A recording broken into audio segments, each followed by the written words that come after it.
Growing up in LA, I felt like I had a lot of opportunity because it's so big.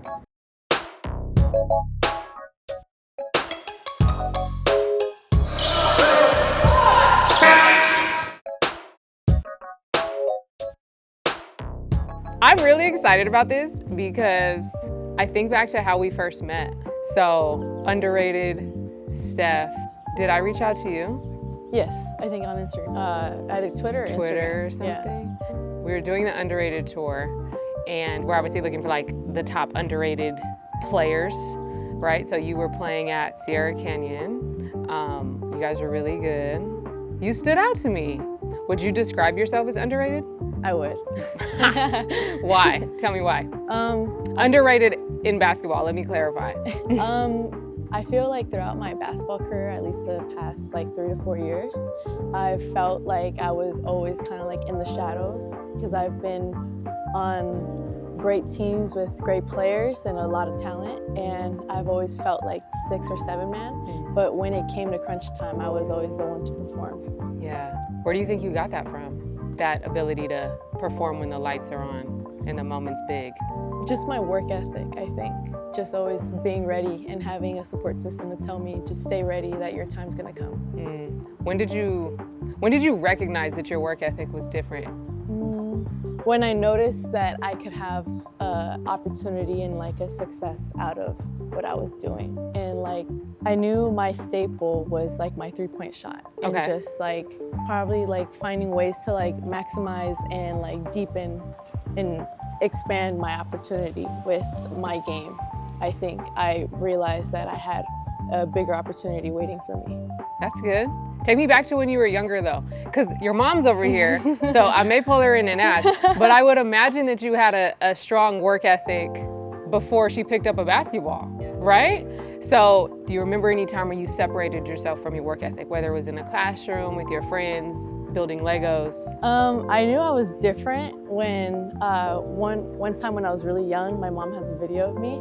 I was building a puzzle, but the puzzle was like backwards, like the image was on the bottom, and I was building it from like not seeing it. And I built the puzzle and I flipped it over, and it was the like image that it was supposed to be. Wow.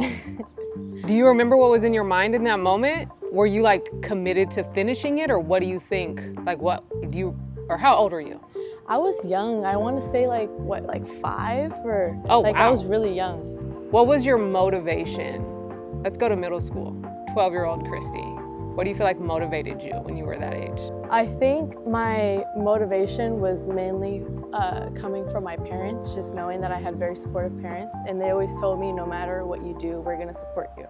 So I felt like I had a very strong support system, and I knew what I wanted at a young age to end up at a D1 college, so I was always working towards that. What is the Walter Pyramid? Because we have people all over the country. I feel like in LA you know what the pyramid is, but what is the pyramid? The pyramid is where the basketball teams have their games, volleyball, and the pyramid's so big that you could see it from miles away. You could be on the freeway and you could still see the point. Oh my goodness. And you're from LA, yeah? Yes. What part? I'm from closer towards like Culver City area. Okay. Mid-city. And then what year is this for you at Long Beach? Freshman year, first year. Love that. Freshman year. Tell me about your process to get here, to get to Long Beach State. I'm very blessed to be here. It was an interesting process. I didn't have many options coming out of high school, and luckily, closer towards February, I committed. Okay. Oh, so it was a little late. Yeah, it was very late. A lot of stress from, it was very stressful for me and my family because we don't know where I'm gonna end up next year. Everything's up in the air, but we kept faith and we just knew that I was gonna end up somewhere that I needed to be. And you were determined to play basketball in college? Yes. Yeah. What were some of the biggest challenges then for the non-athletic people watching? Not non-athletic people, that's rude. NARPs. The NARPs. Wait, what is NARP? Non-athletic. Regular person, people. yeah. Oh my gosh.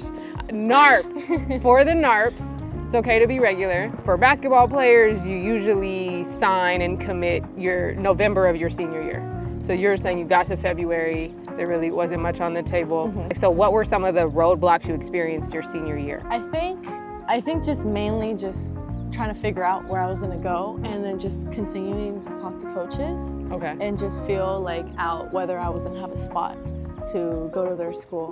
And I felt, and Long Beach made it obvious that I was gonna have a spot, and it was very vital for me to like stay close to home. Okay. And play in front of my family, and just be able to go back and forth on weekends. Right. Did you have a plan B? Yes, but not really. I was really banking on plan A. That's fair. What would you tell someone, senior in high school, that was going through or is going through, you put in the work, you've logged the hours, the recruiting process maybe isn't going exactly how you anticipated it going? What advice would you give them? I would say keep faith and continue to reach out to coaches, because their emails are always open, and everything happens for a reason. So if it's not your time now, then your time's gonna come soon. Yeah. So then how did it happen at Long Beach? Was it because you reached out to coaches, or how was that relationship with Long Beach State? I knew one of the coaches. He was coaching at a previous school, and then he came to Long Beach, so I still kept the connection there. Got it. And I got in contact with all the other coaches as well. Okay. And I knew this is where I needed to be. They were all very nice and supportive, so that's where the environment that I wanted to be in. What has been the biggest change from playing in high school? We'll talk about playing first. From playing basketball in high school to playing basketball at the Division I level. It's definitely a big adaptation. Like, it's huge. In high school, I was very just bringing in just to shoot, and at that point I was already shooting college threes, so that wasn't very much of a big change for me. But yeah, I didn't get much contact in high school while I was playing. But when I came to college, it's like the pace is different. You have to get stronger, you have to do this, you have to eat more healthier so you avoid injuries. Yeah. And it's just a lot of ABCs in order to get the result that you want. What is the result you want? To definitely be remembered as a great shooter and a great player. Okay, that's a good one. When did you have that dream, to be a great shooter? I think since at least high school or 8th grade. Okay. Because I knew what I was good at early. So, Okay. and confident, not cockiness or anything. You know what's so crazy? We have a bunch of conversations with young women, right? Your age, younger, older. And every time a young woman says confident, they correct themselves and have to oh, let me make sure I'm humble. It is okay. Just because we're confident does not mean we're cocky. And that was even a self-check for me, but hearing you guys, hearing the young women just all the time having to, I just hope we reprogram ourselves. We know you were confident, and that's okay to be confident. Okay, so you were a confident shooter, and I've seen you shoot. You can shoot the ball. Thank you. So did someone tell you could shoot the ball, or was it when oh, I just made a whole bunch of shots in a row, now I know I can shoot? Was there a moment that you knew you were a great shooter? I would say definitely a mix of both. Okay. Yeah, knowing, just seeing my progress and just getting stronger and then shooting farther back. I think that's definitely helped. But also having outside people tell you, oh, wow, you can really shoot the ball, or you're really good at this, and it just gives you another fuel of confidence as well. Yeah. My whole high school experience, I felt like I was kind of in the shadow, Right. and singled out. Right. But when I was put in, and it was key, crucial moments, I delivered, and it's because I was always ready. Let's say that. So you said this more directly, an hour ago. When you say you didn't play a ton. Let's just whatever.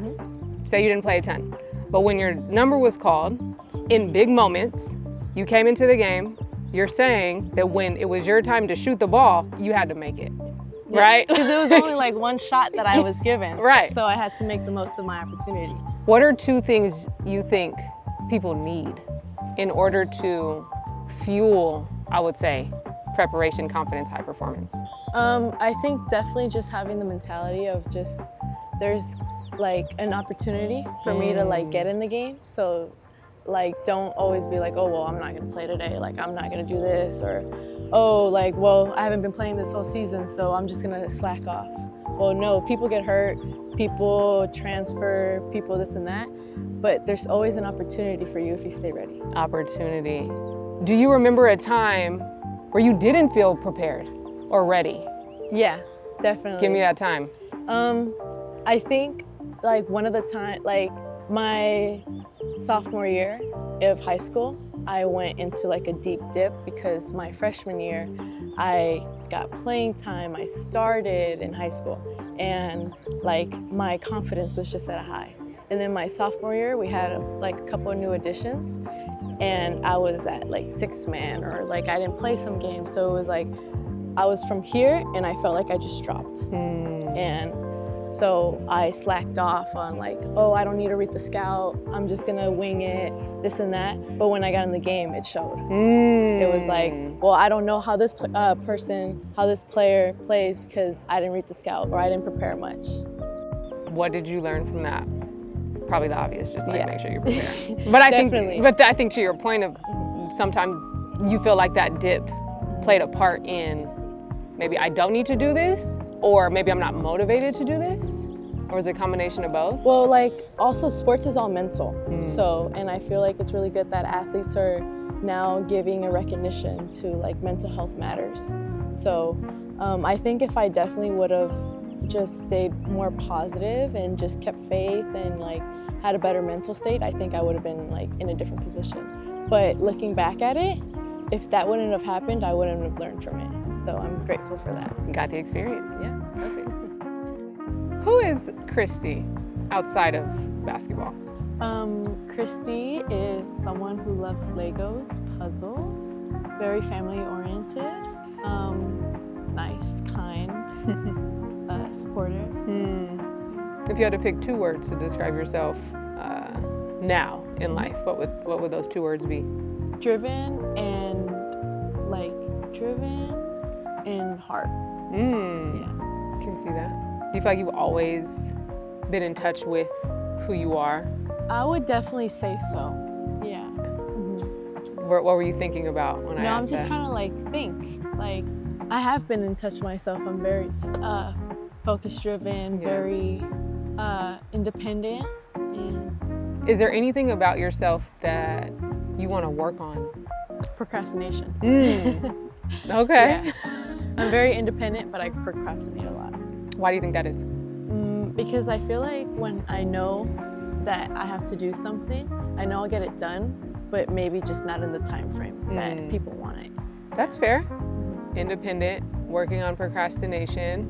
Do you feel like you've always been able to use your voice? Like, have you always felt confident enough to use your voice? More now than like ever. Do you have an example?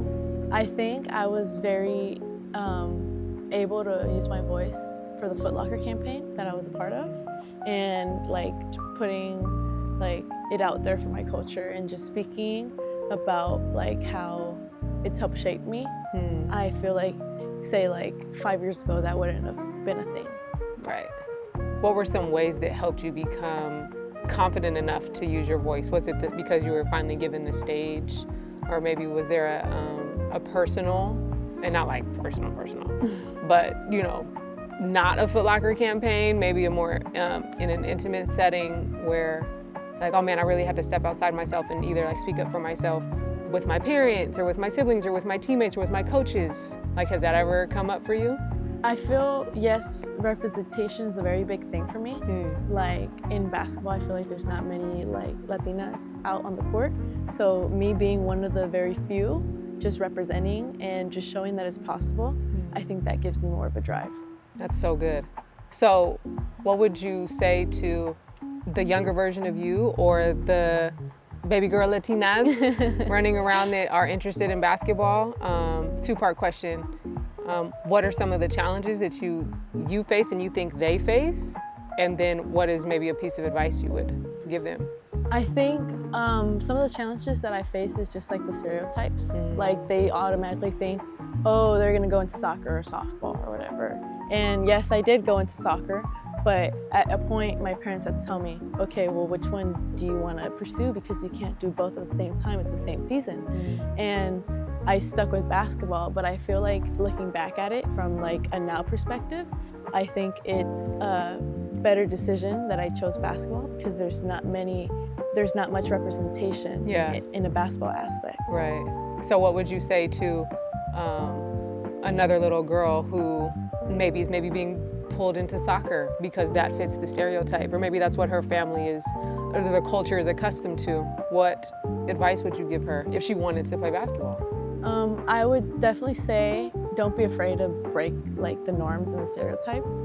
It's not going to come easy, but I think if you have enough purpose and like self-motivation in yourself, and if you find support that's going to help push you, then to go and run with it. Yeah.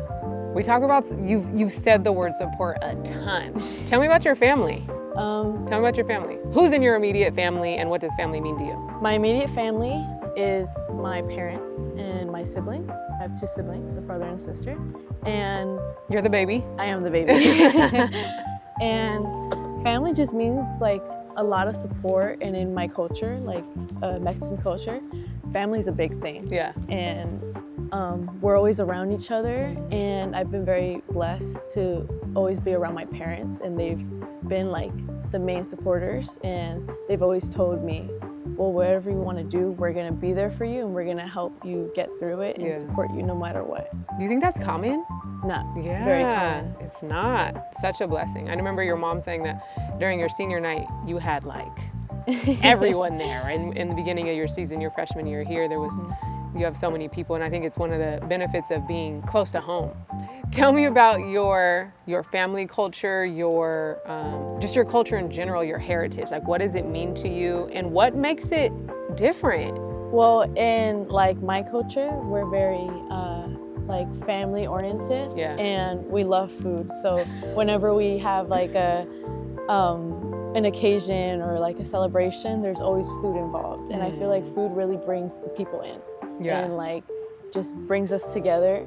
And what's the legacy you want to leave in my family? Yeah, let's start there. I definitely want to show that through all the obstacles that I've like gone through, I've been blessed to be here and like point A and point B and like work my way up, like through whether it be like, okay, yes, I started at a public school and I realized that the pond was a lot bigger than I needed to be. So I went into private school, it was a Catholic school. And then I was like, okay, well, I need to be somewhere else if I want to expand my basketball journey. So I went into private school for 8th grade, better basketball school. Right. And then I ended up at Sierra Canyon for the last 4 years. Yeah. And I just want to like show my family like you can get what you want if you're determined to like, okay, let me think about it. Take your time. That I want to show that like everything's possible as long as you put your mind to it. And just continuing your journey and just finding success and continuing to succeed and just keep going, really. Because don't overthink it. Yeah. Keep going.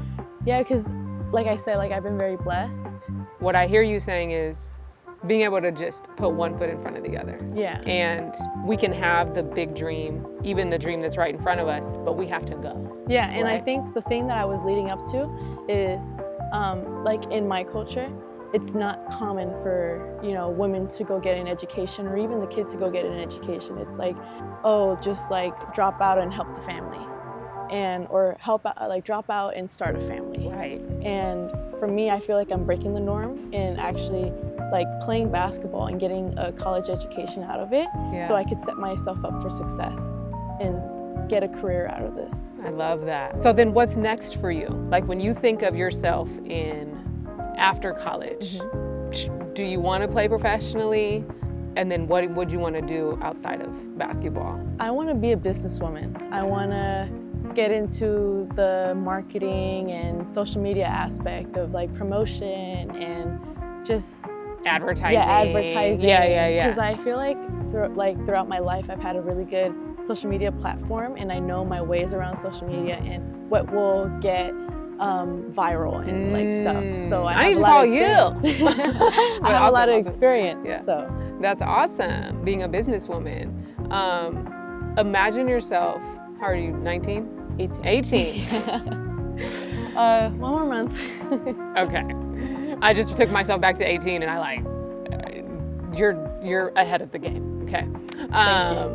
In 20 years, you'll be 38, almost as old as I am now. People don't like to say their age. I don't care. I like getting older.